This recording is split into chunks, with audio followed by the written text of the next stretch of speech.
rất ngoài miền confident bạn vừa rồi là chưa nói phía rồi ngoài vừa rồi hay mình sai hay mình vậy chẳng còn làm một ngày thu bộ thông hay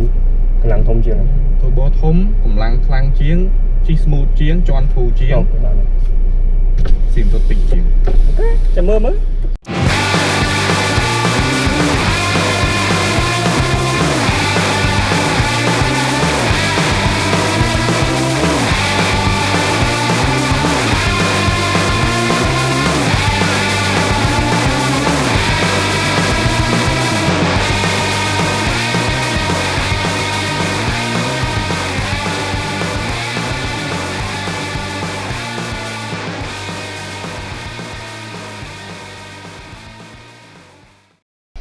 lấy đầm nào bơi chuyến cứ ban mà đo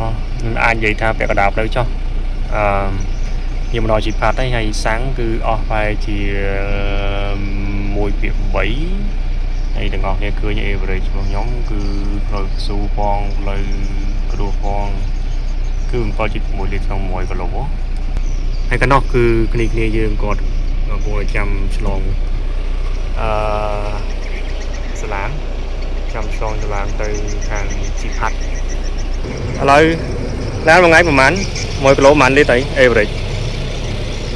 bánh chi tăng vì vươn lươn mà đo đấy làm tôi về nhóm bánh pha chứ mùi đá hay bà về vì cầm vật sang vía mà nhóm với chị mùi thịt bấy ấy mùi bấy ấy dưỡng hay đi chị phạt riêng đi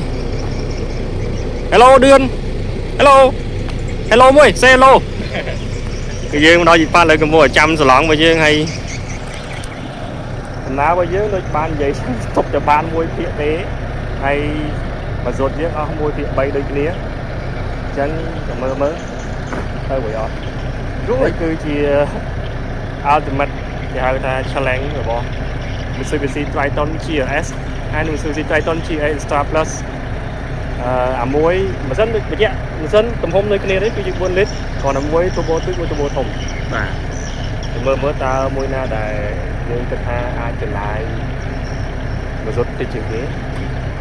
đã ca trở lại mà rốt thì muối con dùng than ra mặt tiệp cầm lắng thì ai tục tôi thì muối năng lời lùm cho lùm mấy đó cảm thấy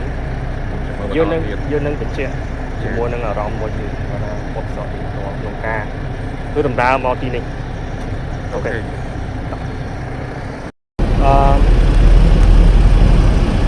nhóm đen cái tha dương tới ní dương chip plug mấy plug thì cái chip phát ở đấy chúng tôi chỉ hay bật tay con nông dọn toàn nghiệp trong sạc ba đều cái nông chip bẻ máu nông trường ngài 30 km và ta lấy xa để xa chân vị chip phát ở đấy kia là trong cái thói ai không cho này một màu còn lại đấy có tay vào plug vì ở đây lang thì chụp na cho đó con xa nó cứ plug mấy là cái mặt đằng tha san tiền tài tế hay lời này đôi nhôm vậy chứ cái cô lan cái này cứ như vào cái internet và cái một số mua chuyện bay ấy trên nơi so thì biết hay cả nào bởi dưới còn ở ngay đây hay nhôm chưa sẽ tha rồi dân tầng GS hay tầng GS Star Plus này viên là để lên smart tiếp ban này tha hay từ sòng cháy tầng từ lời là vườn lươn lời của bà hòm trên chi tiết tới dưới nâng lời để lời off-road mai chuẩn muốn hay chuẩn muốn lời làng nóng hay của miền chỉ bọc lá đây và tam nhưng xua được căn bom bồn này thì nó một màu đấy nhưng xua kia là cái thằng liền là đây đấy sừng thâm tha một thùng dương cho sập đệm đi đến cứ ai cục hồn san ca và đó mà ta ai pra cục hồn cái buồn kịch với này hay cái chiều vậy là dương trong đấng trong tè đây là ta làm được cái gì mua những cái giảm chân vào kia cục san được việc lấy ta việc mình chân hết cái chân một dương đừng tam đan một nhóm từ đó phía trong phố là làm sao mọi ngườiจะไปแบบนี้บาร์ไฮบีเปนี่เตอร์คือเชียร์สถานพิบเลยได้ยังจับประดามลางตะกันพนมน้องสายจับประดามบางตะปอตะโบกนั่นคือสมาคมดอยเปลือกพอกนี่คือจะง่ายเหมือนแต่บางส่วนยมกึศtới và hai giờตรงจุดปีก็รู้ว่าจีบเปลือกพอกนั่นละโหđóนะไอ้ยังตอนหน้าบ้านไปเชียร์ตะมุกพันติดเตี้ยtớiก็ยังบ้านตะดอบเริ่มใบจุดใบให้กับ មានអារម្មណ៍ចាប់ផ្ដើមវែងម្ដងតិចតិចហើយហើយតើអ្នកទាំងអស់គ្នាđượcឃើញទេសភាពនេះអញ្ចឹងបាទតែតាមដងផ្លូវនេះគឺខែនេះគឺជាខែចែកខែប្រាំងណាប៉ុន្តែទស្សនភាពតាមដងផ្លូវគឺថាមានពណ៌បៃតងស្រងាត់តែម្ដងដោយសារតែឆ្នាំនេះវាប្លែកបន្តិចបើទោះជាខែចែកប៉ុន្តែនៅតាមតំបន់ភ្នំទាំងអស់នោះមានភ្លៀងមួយចំនួនដែលធ្វើឲ្យរុក្ខជាតិអាចលាស់ខ្ជិលខ្ញុំក៏មានអារម្មណ៍ចម្លែកដែរមកដល់តំបន់ភ្នំហើយនៅខែប្រាំងហើយគឺទេសភាពមានរុក្ខជាតិពណ៌បៃតងស្ងាត់អញ្ចឹងគឺប្លែកភ្នែកដែរហើយនេះយើងកំពុងតែឈប់រងចាំគ្នាយើងបានជួបបងប្រុសម្នាក់គាត់បានជួលកាយមួយជិះម៉ូតូដើម្បីនាំគាត់ឡើងក្នុងសំពៅហ្នឹងហើយមកដល់កន្លែងនេះយើងដឹងថាយើងជិះខុសផ្លូវហើយក៏យើងបានបកកយយើងទៅតាមត្រង់នេះវិញគឺខាងត្រង់នេះគឺជាផ្លូវឡើងទៅកាន់ក្នុងសំពៅហើយខាងឆ្វេងស្ដាំនេះគឺជាផ្លូវទៅកាន់ការដ្ឋានទៀតទេអញ្ចឹងហើយក៏យើងបន្តដំណើរយើងទៅមុខតទៀតហើយវាជិះបានផងក៏យើងបានមកដល់កន្លែងតំបន់ជួរគេហៅថាតាមជើងភ្នំណាតាមឡើងប្រាប់ដើមឡើងភ្នំហើយពេលនេះគឺការទស្សនវិជ្ជាគឺចាប់ដើមឡើងចំណោតខ្ពស់ហើយដោយអ្នកទាំងអស់គ្នាបានឃើញនៅក្នុងវីដេអូអញ្ចឹងចំណោតគឺថាខ្ពស់មែនតើហើយសូមសរសើរឡាន Triton GS ដែលខ្ញុំកំពុងជិះនេះបើទោះជាវាមាន turbo ទូជាង GS Star Plus ដែលមកសិតគាត់ជិះហ្នឹងក៏ប៉ុន្តែកម្លាំងរបស់វា330 Newton ម៉ែត្រនេះគឺគ្រប់គ្រាន់សម្រាប់ឲ្យយើងធ្វើដំណើរឆ្លងកាត់លើឧបសគ្គឡើងចំណោតឡើងឲ្យមានផុកមានអីគឺមកអែមមកមិនមានជាបញ្ហាអីទេអញ្ចឹងហើយកន្លែងនេះគឺថាយើងជិះជប់ដោយសារតែយើងត្រូវចាំគ្នាព្រោះតែផ្លូវវាពិបាកអញ្ចឹងណាទៅឡើងចំណោតឡើងអីអញ្ចឹងយើងត្រូវរក្សាកម្រិតគ្នាដោយសារយើងមិនចង់ឲ្យ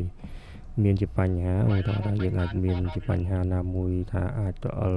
អីចឹងចាប់ទុកប្រាំងមិនជាប់ហ្នឹងគឺយើងអាចបជាបានហើយមើលនៅក្នុងវីដេអូនេះគឺទស្សនវិជ្ជាដូចជាមិនសូវជាចោតប្រមាណទេប៉ុន្តែបើជាក់ស្ដែងគឺចោតខ្លាំងណាស់អ្នកទាំងអស់គ្នា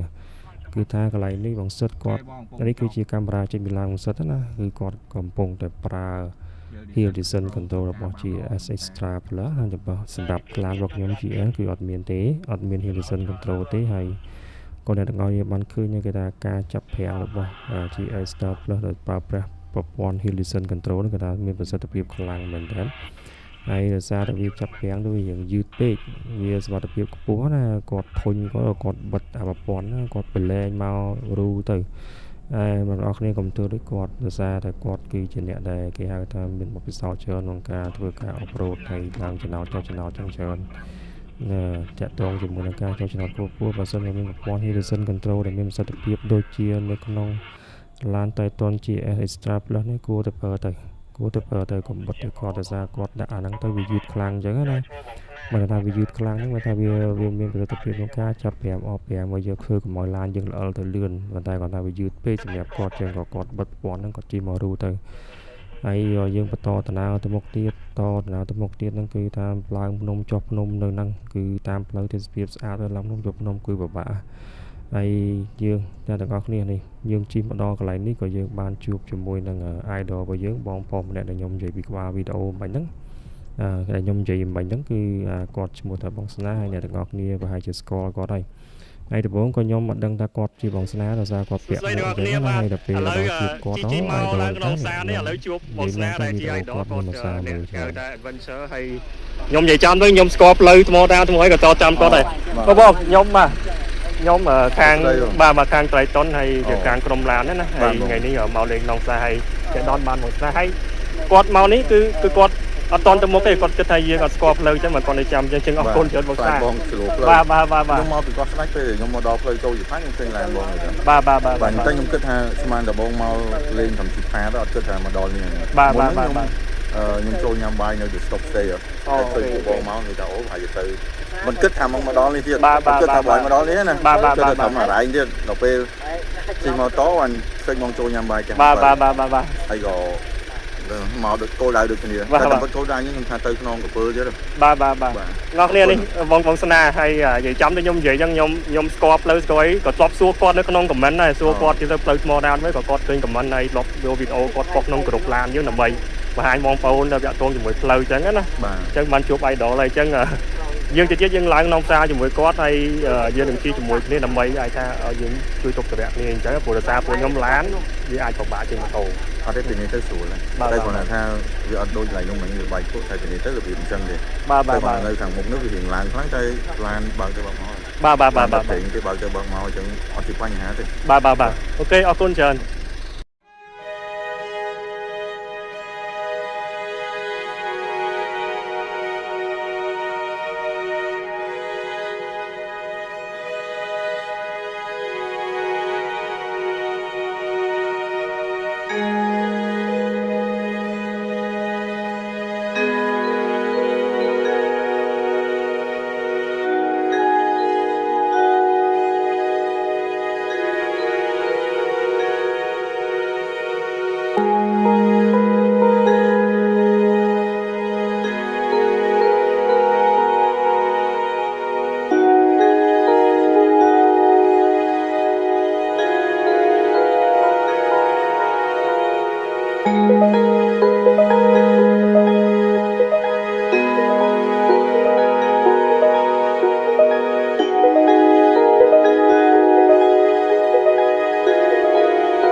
បាទហើយនៅត្រង់នេះគឺជាស្ថានភាពផ្លូវដែលយើងទៅដំណើរចុះពីភ្នំក្នុងសំពៅ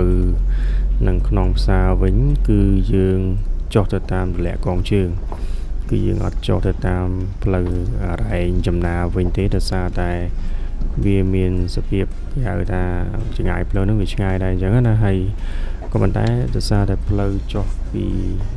ភ្នំក្នុងសំពៅទៅខាងទម្លាក់កងជើងហ្នឹងវាមានឆ្ងាយប្រហែលជា6-7 គីឡូទេប៉ុន្តែស្ថានភាពផ្លូវនេះវាចោតខ្លាំងមែនទែនហើយម្យ៉ាងទៀតខែនេះពីមុនប្រហែលជា 2-3 ខែមុនគេបានជូតផ្លូវស្អាតហើយអញ្ចឹងណាហើយប៉ុន្តែគាត់ថាដូចខ្ញុំបានរៀបរាប់អញ្ចឹងដោយសារឆ្នាំនេះវាប្លែកដោយសារវាមានភ្លៀងនៅក្នុងរដូវប្រាំងនេះធ្វើឲ្យស្ទឹកឈើនោះវាលាស់ពណ៌បៃតងស្ងាត់អញ្ចឹងណាហើយដល់អញ្ចឹងដល់ពេលមានទឹកវានៅតាមតំបន់ភ្នំនេះវានឹងច្រោះដីចឹងវាធ្វើឲ្យដីទាំងអស់នោះវាចេញក្បាលថ្មធំហើយក្លុកជ្រៅដែរអញ្ចឹងណាហើយទៅពេលខ្ញុំធ្វើដំណើរនេះដោយសារតឡាន GS របស់ខ្ញុំនេះគឺវាអត់មានជាប្រព័ន្ធ Horizon Control ដូចជា Start របស់បងសិតទេអញ្ចឹងហើយត្រូវប្រើឲ្យខ្ញុំប្រើជាលក្ខណៈ 4L follow ដើម្បីធ្វើឲ្យម៉ាស៊ីនហ្នឹងគឺវាចាប់ប្រាំងជួយជំនួយរបស់យើងដើម្បីយើងកុំឲ្យយើងអមប្រាំងច្រើនពេកទៅពេលយើងអមប្រាំងយើងពេកវាធ្វើឲ្យយើងឆាប់ស្ទឹកស្បែកប្រាំងវាធ្វើឲ្យឆេះស្បែកប្រាំងអញ្ចឹងហើយអានេះចំពោះ GLS នេះវាធ្វើឲ្យយើងមាន driver input បន្តិចដើម្បីឲ្យឡានហ្នឹងវារក្សាដំណឹងហើយមានសុវត្ថិភាពក្នុងគេនៅពេលយើងចុះទីចោតអញ្ចឹងណាទាំងដូចអ្នកទាំងអស់គ្នាឃើញផ្លូវនេះអញ្ចឹងគឺយើងមើលទៅដូចជាធម្មតាតែពេលខ្ញុំជិះមិនស្រួលទេទាំងអស់គ្នាគឺថាតម្រូវឲ្យអ្នកដែលអង្គុយជាមួយខ្ញុំហ្នឹងគេថាគាត់ចុះមើលផ្លូវសេរីផ្លូវច្រើនព្រោះកន្លែងខ្លះទៅក៏វាមានជាលក្ខណៈកលខ្លះដែរអញ្ចឹងណាអញ្ចឹងអ្នកទាំងអស់គ្នាអាចពិចារណាបានទៅចំពោះឡានTriton GS មួយនេះឬមួយ GS Star Plus ដែលមិនសិតជីហ្នឹងគឺមានកម្ពស់ផុតពីដីហ្នឹងប្រហែលជាខ្ទង់20 មីលីម៉ែត្រជាងទៅហើយវាខ្ពស់សមរម្យសម្រាប់ធ្វើការ off road ក្នុងកម្រិតមធ្យមណាមួយតែមិនបានកែច្នៃណាប៉ុន្តែនៅតែពេលខ្លះទៅក៏អាចវាប៉ះខាងក្រោមតិចតួចដែរក៏ប៉ុន្តែអ្វីដែលខ្ញុំសរសើរចំពោះឡានទាំងពីរនេះគឺថាគ្រប់ស្ថានភាពផ្លូវបន្តផ្លូវក្បាលថ្មបន្តផ្លូវឡើងភ្នំចុះភ្នំបន្តផ្លូវផុកផ្លូវពេលយើងត្រឡប់មកដល់ទីក្រុងភ្នំពេញវិញគឺថាមិនមានបញ្ហាជើងក្រោមសំបីតែបន្តិចមកថាពេលដែលយើងយកមកជិះមិនសំឡេងអត់ឮមិនទៅដល់ភ្នំពេញវិញគឺអត់ឮដូចគ្នាអញ្ចឹងគឺចឹងហើយគឺទើបខ្ញុំសរសើរមែនទែនចំពោះប្រព័ន្ធជើងក្រោមរបស់ Triton ណាគឺមានសភាពរឹងមាំហើយអាចធូរធងទៅតាមគ្រប់ស្ថានភាពផ្លូវអញ្ចឹងហើយបានយើងធ្វើ challenge គ្នាថាយើងនឹងប្រើប្រាស់រថយន្ត Triton នេះដើម្បីមកកាន់ទីតាំងខាងក្នុងសំពៅក្នុងផ្សារនេះក៏ប៉ុន្តែក៏យើងមិនភ្លេចតែចំពោះការថែរក្សាបរិស្ថានគឺពួកយើងថែរក្សាបរិស្ថានមកខ្ជាប់ខ្ជួនមែនទែនគឺយើងមិនមានការបោះចោលសម្រាមលេបទេគឺយើងវិចខ្ចប់ដាក់នៅក្នុងថង់សម្រាមដែលយើងយកទៅតាមខ្លួនណាហើយយកមកបោះចោលវិញនៅផ្ទះរបស់យើងវិញខ្លួនហើយម្យ៉ាងទៀតក៏យើងបានថាចតឡានទៅតាមកន្លែងដែលគេរៀបចំមកយើងចតគឺយើងចតនៅកន្លែងដែលគេធ្វើការបោះតង់ទៅគឺយើងចតឲ្យឆ្ងាយផុតពីកន្លែងដែលអ្នកទាំងអស់គ្នាគឺថាអ្នកថ្មើរជើងនិងអ្នកជិះម៉ូតូគាត់បោះតង់ដើម្បីរក្សាសោភ័ណភាពហើយយើងក៏មិនមានជាការបំផ្លាញបរិស្ថានតែបែបលក្ខណៈប្រើប្រាស់ឧបករណ៍ពងសម្លេងឯណាមួយដែរគឺយើងត្រូវតែគោរពទៅកាន់សិទ្ធិរបស់អ្នកដទៃផ្សេងនេះគឺនេះហើយគឺជាស្មារតីរបស់ពួកយើងក្រុមឡានរបស់ពួកយើងអញ្ចឹងណាហើយដូចតែទាំងអស់គ្នាបានដឹងចឹងគឺថាឡើងមកទីនេះគឺយើងមានគោលដៅមួយគឺ challenge មួយជាមួយបងសិទ្ធហើយជាចុងក្រោយគឺថាបងសិទ្ធទទួលបានជ័យជំនះហើយការ challenge របស់ខ្ញុំពីរនាក់ហ្នឹងមិនមែនចង់ឈ្នះចង់ចាញ់ទេគាត់ចង់បង្ហាញថា GS ហើយជាមួយនឹង GS Extra Plus ពិតជាមានសមត្ថភាពប្រើប្រាស់ព្រេងមកសុទ្ធមួយធុងពេញទៅដល់ក្នុងសំពៅនិងក្នុងផ្សារត្រឡប់មកពេញយើងវិញនឹងនៅសល់ព្រេងនៅក្នុងធុងទៀតហើយអរគុណអ្នកទាំងអស់គ្នាដែលបានទស្សនាវីដេអូខ្ញុំពីដើមដល់ចប់ហើយវីដេអូនេះខ្ញុំដូចជានិយាយយ៉ាងច្រើនតិចហើយអរគុណច្រើនជួបគ្នានៅវីដេអូក្រោយ